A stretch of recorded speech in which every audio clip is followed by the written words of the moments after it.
es muy frío y seco. Y como su gravedad es débil, su atmósfera es tenue.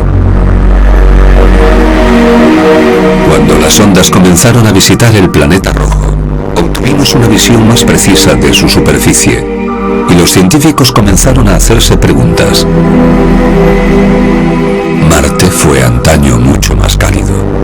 Había ríos y hace mucho tiempo pudo albergar vida.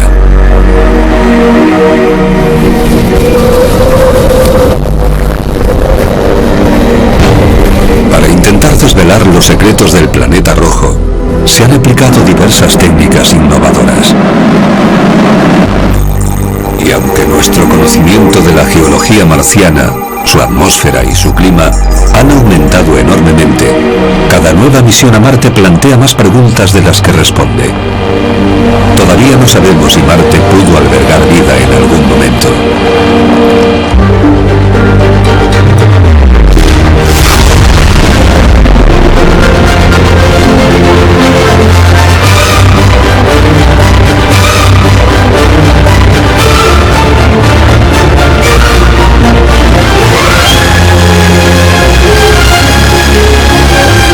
Exploración espacial sin límite. Marte. En 1877, el astrónomo Giovanni Schiaparelli creó el que consideró el mapa más preciso de Marte jamás elaborado, y en él indicó canales. A principios del siglo XX, el astrónomo estadounidense Percival Lowell estaba convencido de que los canales eran indicios de la existencia de una civilización en el planeta rojo. Así comenzó la búsqueda de vida en Marte. En 1962 la Unión Soviética envió la primera sonda, la Mars M1, en una misión de sobrevuelo. Era un proyecto audaz y fracasó. Fue el primero de muchos fracasos tanto de la Unión Soviética como de los Estados Unidos. La rivalidad de la Guerra Fría fue la motivación de esas primeras misiones. En 1971 la NASA envió a Marte la Mariner 9. Fue la primera sonda que orbitó en torno a otro planeta. Pero los científicos descubrieron que Marte estaba envuelto en una tormenta de polvo planetaria.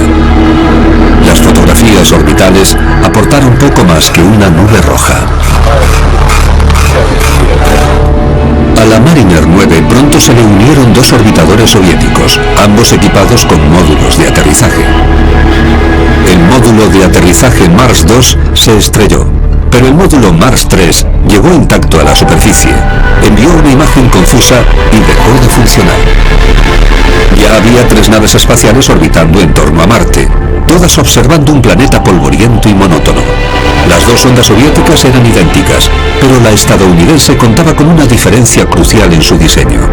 Mientras los orbitadores soviéticos comenzaban a fotografiar el planeta siguiendo programas predeterminados, la NASA pudo ordenar a la Mariner 9 que esperara, con la esperanza de que el polvo se asentara en algún momento. La atmósfera tardó meses en aclararse, pero cuando lo hizo, la Mariner 9 vio 3 cráteres que sobresalían del polvo.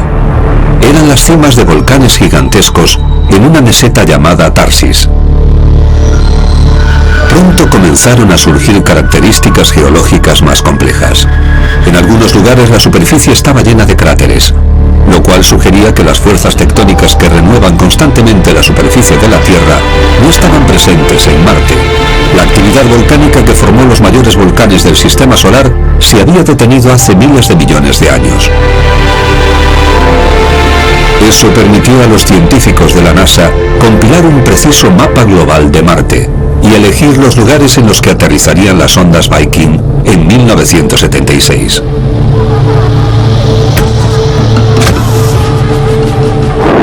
Viking 1 y 2 eran orbitadores idénticos, con módulos que les permitieron aterrizar con éxito en la superficie. Ambos enviaron fotografías del paisaje marciano.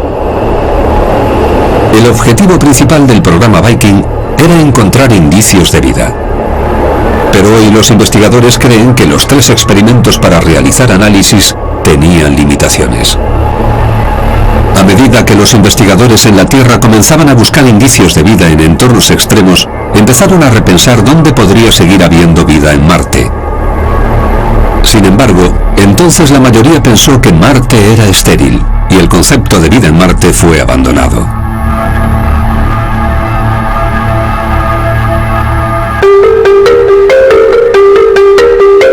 Después de una pausa de 20 años en la investigación de Marte, la Mars Global Surveyor entró en órbita en 1996.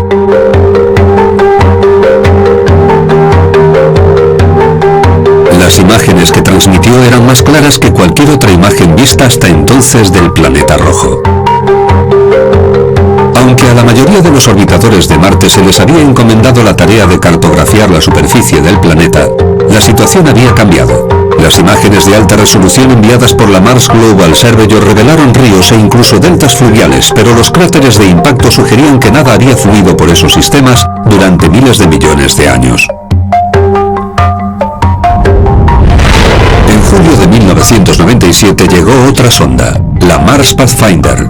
Formaba parte de una nueva generación de misiones impulsadas por la nueva administración de la NASA bajo el lema "Más rápido, mejor y más barato".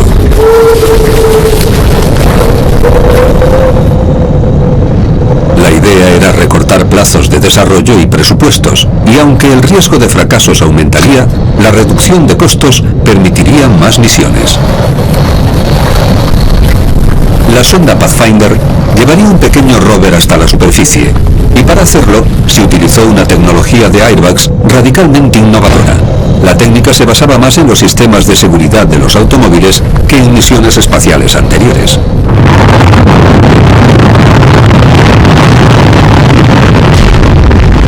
El lugar del aterrizaje en el hemisferio norte de Marte, conocido como Ares Vallis, es una de las regiones más rocosas del planeta, pero se pensaba que era una zona segura para aterrizar. Se cree que la diversidad de tipos de rocas se debió a una inundación. La nueva técnica de aterrizaje funcionó perfectamente y sirvió como prueba de un concepto que se utilizaría en futuras misiones.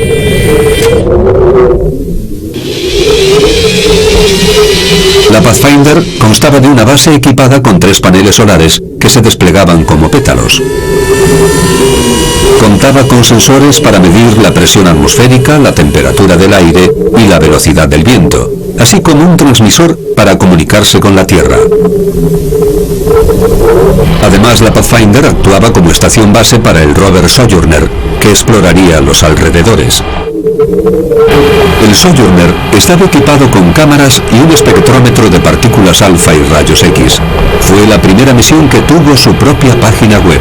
El rover aportó miles de imágenes y detalles importantes sobre la atmósfera y la geología marcianas, y su popularidad garantizó más misiones a Marte.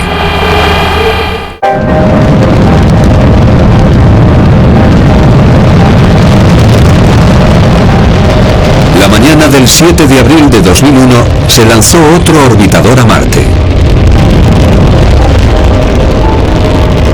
La sonda Mars Odyssey estaba equipada con 3 instrumentos primarios y podía actuar como un satélite de retransmisión entre futuras misiones a la superficie del planeta rojo y la Tierra. A su llegada a Marte, utilizó una nueva técnica para situarse en órbita. Después de disparar un pulso relativamente breve de su motor, la Mars Odyssey entró en una órbita muy elíptica que en su máxima aproximación hizo que rozase la tenue atmósfera superior del planeta.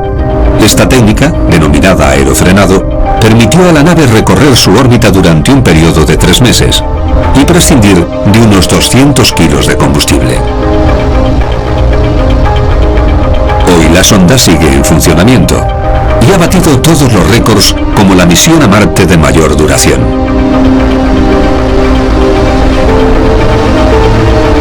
En diciembre de 2003 llegó a Marte un nuevo visitante. Utilizando una lanzadera rusa, la Agencia Espacial Europea envió la Mars Express, su primer explorador planetario. Estaba equipada con un módulo de aterrizaje llamado Beagle. Aunque se perdió todo contacto con el módulo de aterrizaje, la Mars Express continúa aportando datos valiosos. A la misión se le han concedido varias prórrogas, la última hasta 2020. Equipada con una cámara estereoscópica de alta resolución, la sonda ofreció imágenes únicas en 3D de la superficie del planeta. El orbitador permitió determinar que los casquetes polares contienen una mezcla de CO2 congelado y agua helada. En la atmósfera, la Mars Express detectó primero metano y luego amoníaco. Ambos gases se deterioran rápidamente expuestos a la luz solar, así que en Marte debe haber fuentes que los producen continuamente. El metano y el amoníaco rara vez se pueden producir de forma inorgánica. Generalmente se asocian con la presencia de vida. Un mes después de la entrada en órbita de la Mars Express, llegó a Marte un módulo de aterrizaje de la NASA, y 3 semanas después, una segunda nave idéntica.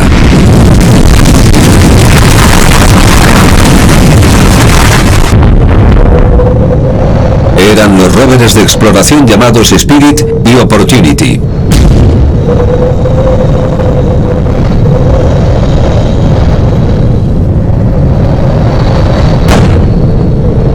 El Spirit, el primero en aterrizar, tenía como objetivo el cráter Gusev. El Opportunity aterrizaría en el Meridiani Planum, en el extremo opuesto de Marte.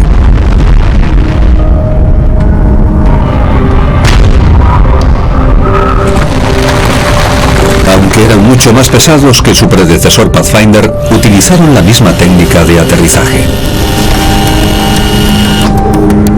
Ambos aterrizajes fueron exitosos y alcanzaron su objetivo. Una vez enderezada, la nave se separó del módulo de aterrizaje y comenzó a desplegar de forma autónoma sus paneles solares y el mástil de las cámaras. Mientras tanto, el equipo del laboratorio de propulsión a reacción esperaba. Las señales que confirmaban la llegada segura de la nave tardaron 15 minutos en llegar a la Tierra.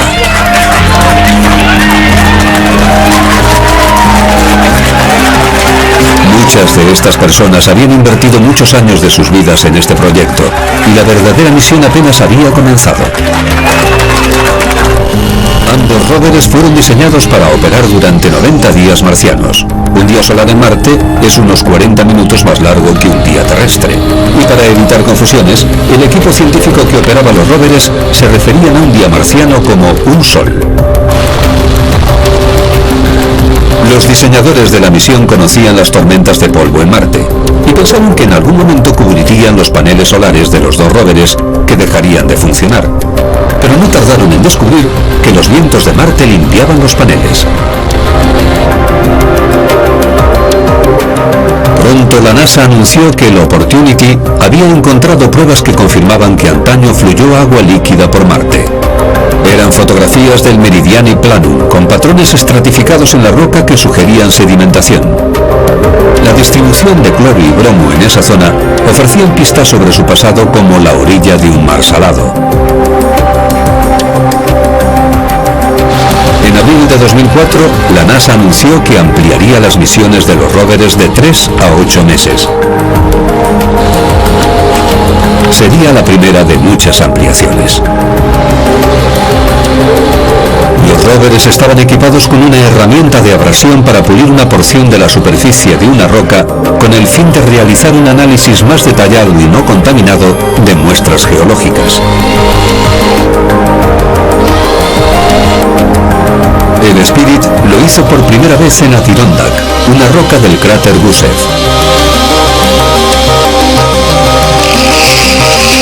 Una innovación en la geología planetaria. Los investigadores lo pasaban mal antes de utilizar la herramienta debido a la reducción que suponía en la reserva de energía del rover. La roca estaba formada de olivino, piroxeno y magnetita, lo que la hacía muy similar al basalto volcánico de la Tierra. Cuando la rueda delantera derecha del Spirit dejó de funcionar, los ingenieros utilizaron un doble del rover para idear una técnica de marcha atrás que permitiera al rover arrastrar su rueda inmóvil. Y al hacerlo, dejó un surco en el suelo que ofreció al equipo científico un nuevo campo de investigación. Los depósitos blancos o amarillos observados dentro del surco eran varios tipos de sales que solo se forman en presencia de agua caliente. En la Tierra, el agua caliente proporciona un entorno en el cual pueden prosperar los microbios. El Spirit cojeó durante otros 3 años antes de quedar atascado en arena suelta. Una vez más, los ingenieros comenzaron a trabajar con una réplica en una situación idéntica. Pero nada pudo liberar al rover, y pasó a ser considerado una plataforma estacionaria de investigación. También intentaron posicionar el rover de forma que sus paneles solares pudieran funcionar de manera más efectiva, pero ni siquiera eso fue posible. El Spirit se comunicó por última vez en marzo de 2010. El Opportunity aguantó hasta junio de 2018, cuando el polvo bloqueó sus paneles solares. En marzo de 2006, la Mars Reconnaissance Orbiter de la NASA llegó a Marte y comenzó el ya rutinario programa de aerofrenado. Aunque el procedimiento duró unos 6 meses, el ahorro de combustible permitirá que la nave funcione en Marte hasta la década de 2030. Una de las funciones principales del nuevo orbitador es la de estación repetidora de comunicaciones. Su antena de 3 metros transmite en la banda de frecuencia ultra alta, que permite transmitir datos a velocidades muy altas. En noviembre de 2013 había triplicado la cantidad de datos enviados a la Tierra por todas las demás misiones de la NASA juntas. Su cámara de alta resolución comenzó a revelar la superficie de Marte hasta el más mínimo detalle. Estas son dunas activas en la región oriental de Cóprates-Casma, la región polar libre del hielo seco estacional, de nuevo rodeada de dunas. En el hemisferio sur, hoyos en la capa residual de dióxido de carbono.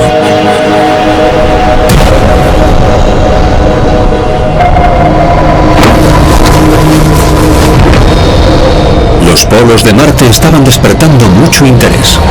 Seguir el agua se convirtió en el lema de la NASA. El objetivo del módulo de aterrizaje Phoenix era la región polar norte, con la intención de aumentar la información de la Mars Odyssey, que sugería que había agua congelada bajo la superficie, cerca de los polos. Como las imágenes habían revelado que la región era invariable, se consideró innecesario un rover.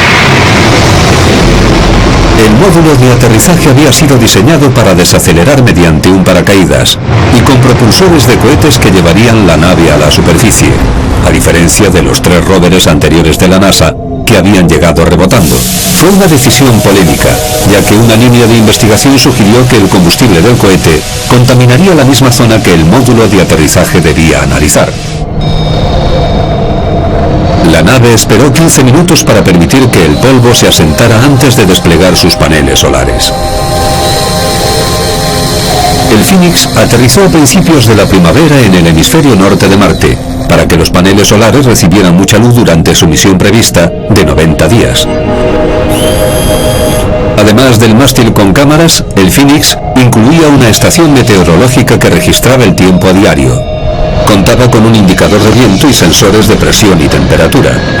Además, un LIDAR, orientado verticalmente, pudo observar la formación de cirros en la región y la nieve que cae en la atmósfera polar. Estos fenómenos no se habían observado hasta entonces. El módulo de aterrizaje también tenía un brazo robótico que podía excavar medio metro en el suelo y proporcionar muestras al analizador, una combinación de 8 hornos de alta temperatura y un espectrómetro de masas. Durante una excavación, las cámaras captaron una sustancia blanca que desapareció gradualmente. Dadas las temperaturas y su duración, solo podía ser hielo de agua sublimando tras quedar expuesto. El suelo era ligeramente alcalino y la presencia de perclorato, que mata las bacterias, no era una buena noticia para quienes esperaban ver vida marciana. El Phoenix funcionó durante 2 meses más de lo planeado, antes de que la llegada del invierno ensombreciera por completo sus paneles solares.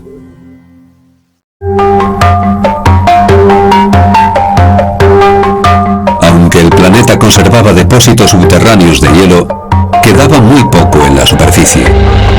Pero ahora se sabía que muchas de las características geológicas del planeta rojo habían sido talladas por flujos de agua. Los análisis de muestras de todo el planeta confirmaron que el agua, y nada más, había provocado esos cambios en el paisaje marciano.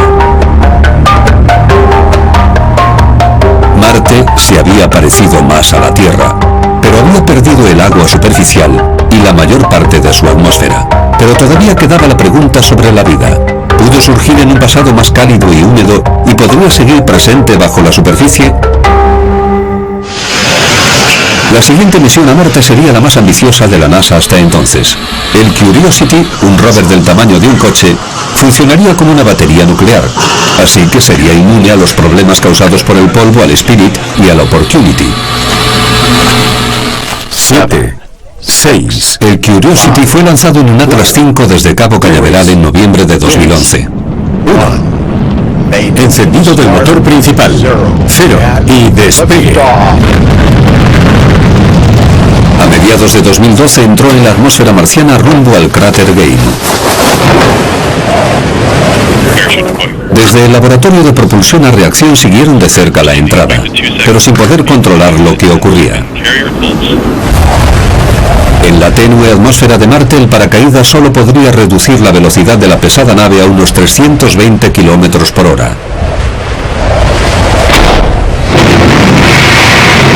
Al acercarse a la superficie, la etapa de descenso del rover cayó del aeroescudo y los cohetes se activaron. En ese momento el radar guiaba el módulo de aterrizaje hacia la superficie y una pequeña cámara captaba imágenes del terreno debajo del rover. A continuación, el Curiosity bajó mediante cables desde la etapa de descenso. Esta técnica, una especie de grúa espacial, se utilizó para evitar que el polvo arremolinado expusiera al rover a peligros innecesarios.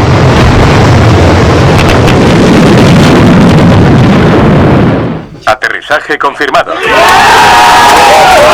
Todo había ido exactamente según lo previsto, y los ingenieros estadounidenses respiraron aliviados. Había sido el aterrizaje más preciso jamás realizado. Antes de que el Curiosity pudiera comenzar a trabajar, su ordenador revisó sus sistemas para comprobar que todos funcionaban correctamente. Un día después, el rover pudo desplegar el mástil de las cámaras y las antenas de comunicaciones. Se cree que el cráter Gale tiene 3.500 millones de años y que sus sedimentos fueron depositados primero por el agua y luego por el viento.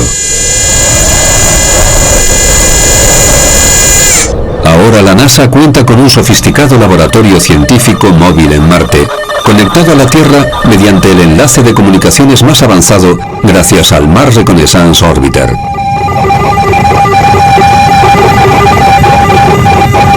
El objetivo principal del rover es descubrir si alguna vez existieron, o aún existen, condiciones adecuadas para la vida en Marte.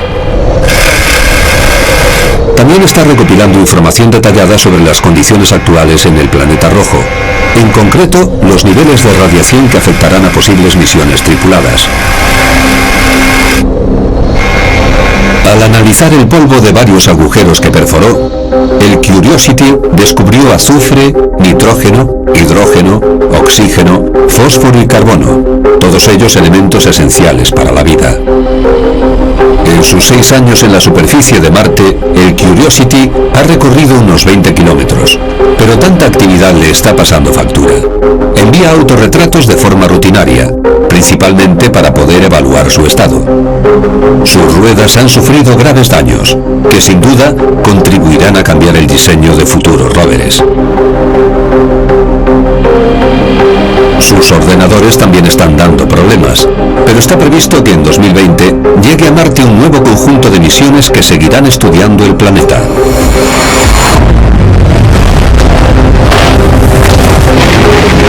Hay un aspecto del entorno marciano que nunca ha sido investigado, pero está a punto de ser abordado. La sonda Mars Insight se ha concentrado en la llanura Elysium Planitia, cerca del Ecuador, para pasar 2 años investigando el interior del planeta. Realizó un aterrizaje impecable en noviembre de 2018. Después de desplegar su panel solar, pasó varias semanas seleccionando un lugar adecuado para instalar en la superficie un sismómetro con el que monitorizar maremotos. Está claro que Marte tuvo un pasado cálido y húmedo, pero hoy es frío y muy seco. Conocer la actividad geológica del planeta nos ayudará a saber por qué ha cambiado Marte. La sonda InSight también introdujo un sensor térmico bajo la superficie para recoger datos sobre el flujo de calor desde el núcleo del planeta. Comprender los procesos dentro de Marte podría enseñarnos cómo las historias geológicas de Marte y la Tierra comenzaron a divergir.